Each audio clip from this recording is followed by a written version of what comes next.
I really try to make sure all the executive leadership is involved in the branding process, regardless of their function.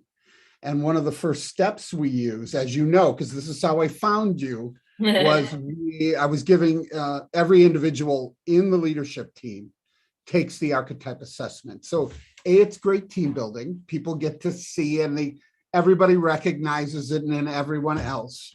But it also informs, now we're going to work from a common language that you viscerally understand, because you know what stories are at play, what archetypal stories are in play in your life.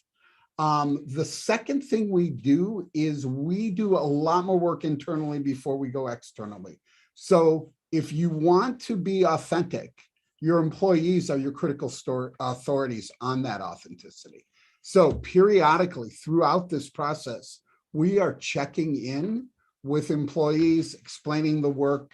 Archetypes are part of that conversation. So they are literally helping to shape the brand in process. Now, in certain times, I'll do that for teams in the organization as well.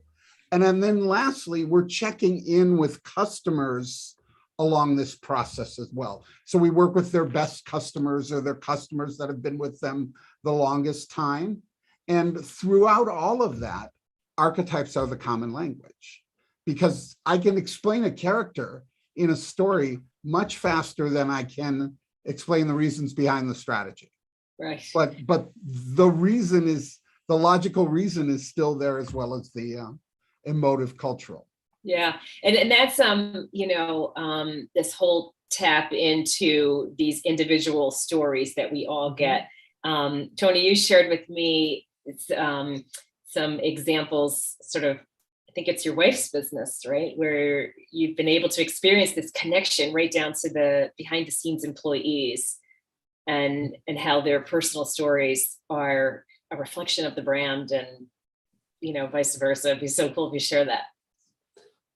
Yeah, and it's an observation from my part, you never take your branding glasses off, kind of. So when my wife, all the lodges she represents is in Southern and Eastern Africa. And before the pandemic, we quite frequently we visited, Kenya, Botswana, Zambia, Namibia, whatever, in these countries.